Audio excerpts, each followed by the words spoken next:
We see this focus on autonomization, on one's own judgment about things. And you don't only see that, as you say, among Christians, you see that amongst people in other religious groups. So I'm just wondering, you know, are we talking here, if you don't want to call it individualization, are we thinking of a longue durée historical process that we saw the initial sparks of in the Reformation? That's the question. I don't know anything about how, I'd have to think, how do we test for that? It's very hard, it's a very big question. Yeah. I mean, part of what I was saying about that was more that I think what I was thinking about was quite unique about the Reformation that I think has now collapsed, is the way in which the Reformation consolidated power in the hands of religious authorities and texts. So it was confessional for both Catholics and Protestants. It was very much about codifying and drawing the boundaries of orthodoxy in the magisterial Reformation, the Catholic Reformation, and I think that's collapsed. Yeah, that's what I was thinking of. Yes, okay. So for a religion like Hinduism, which never had centralising authority in that way, I think the transition has been much easier. Because it wasn't, yes, of course there's Brahminical authorities, but it's not like that. You could always set up your own shrines and change those quite quickly, and now they're just changing incredibly quickly, and in ways that, you know, I saw Ganesh with lots of rupee bills all around him the other day, but those sorts of ways. So it may have been a little bit easier, where you didn't have that kind of Protestant authority. That's what was more of what I was thinking about. Yes, and I suppose what I'm saying is that some of the things that you're seeing here may also have their roots in that period, but in other aspects of the process.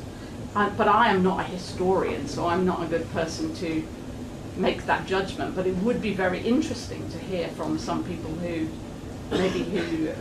know much more about that period, to assess the claims here about the historical rootedness of these changes. Yes.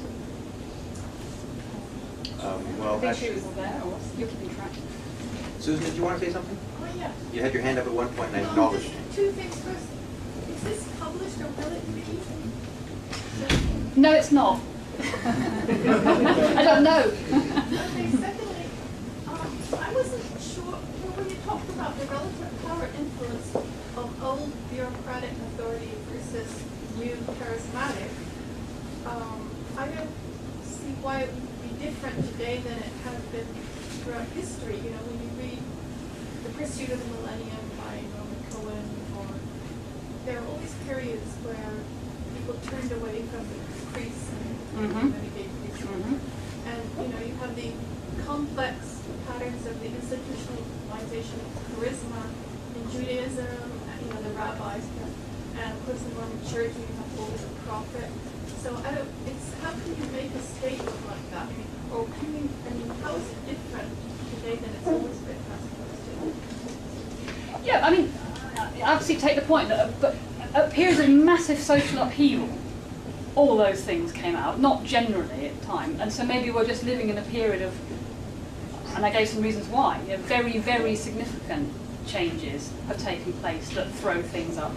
I'm not particularly committed to saying that process is completely unprecedented. I think its form is, with the things like the gender revolution, but not the whole process. I agree. Yeah. 1, 2, 3. Okay. And that'll probably be it. Unless I'm very generous with people. Oh, but look, this all I know. all the tools. Nice. Yeah. Very arbitrary sharing, really. You're welcome to do it. Okay, well, thank you so much. That was very interesting. I have a question about something you mentioned in your first category, or reason why religion has changed and will never be the same. You mentioned contested achievement, and that people now have a greater self-consciousness and are more aware of alternatives in regards to their own faith. I'm wondering what you think about people now, today, I suppose post-1989, having to defend their faith to others, particularly young people, in terms of its utility and legitimacy. Yeah. I think that's a really, really important part of the process. I mean, you just named it very well, so I don't have to repeat the point, but the fact that we have to defend to other people why you're an atheist or you're a Christian or why on earth you are, minorities have always had to do that, but now we all have to do that. And that's a huge part of the process. It makes a very big difference. Then you start to feel, well, I'm not doing that very well, I need to know a bit more to be able to defend that. That's the reflexivity. We're going to do 1, 2 because I was being unfair, so.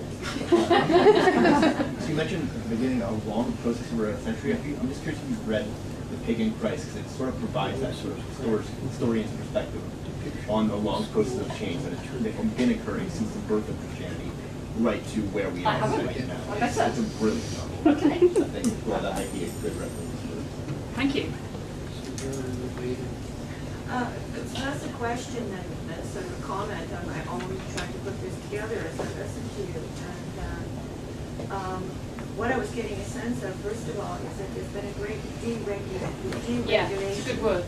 This, of course, ties into your references to authority.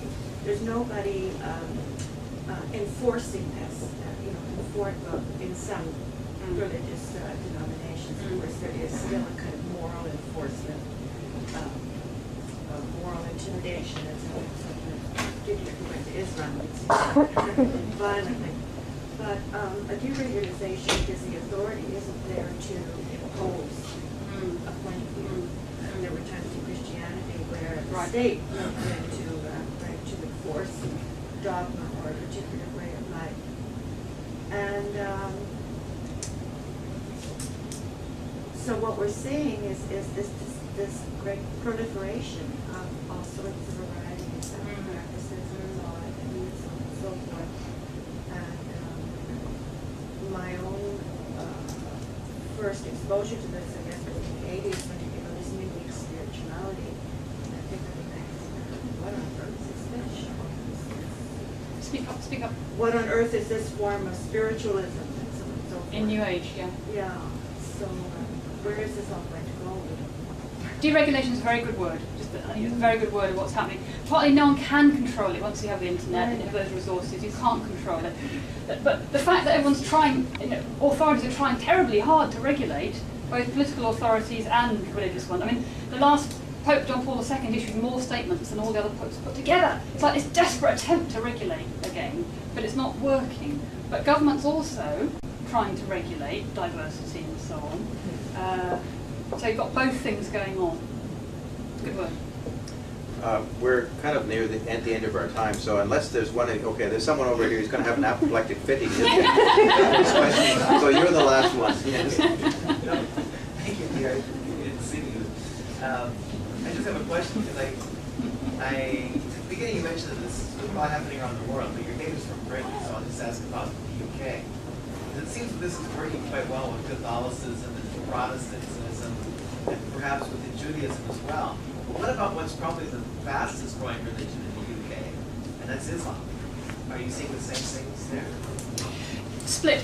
It's split. I mean, you can see that very clearly from the survey. So of the only religions where you have which have quite high on God and teachings are Islam and Baptist Christianity, more conservative forms of Christianity, but it's less than half of the group, within the group. So it's not all Muslims or all Baptists, but nevertheless, disproportionately, there are more people who are taking that line. I think that partly is to do with being beleaguered minorities in a country, different in Muslim majority countries and much more varied. So I think it depends somewhat. Yeah, I'm having to be quick because Peter's breathing fierce. I'm breathing, I'm sorry. I'll stop. Anyway, I'm just trying to be a good chairperson, and we have, yes, we have something received. You're about to be received somewhere, right? But all the people who are responsible for that, if the guys still have some empty seats all of a sudden. There's one. Yeah, but where is it? There. Oh, it's under the white cloth. Under the white cloth. Well, there is. You're all ready to be received, I hope. And in that light, I'll thank Linda very much again for her.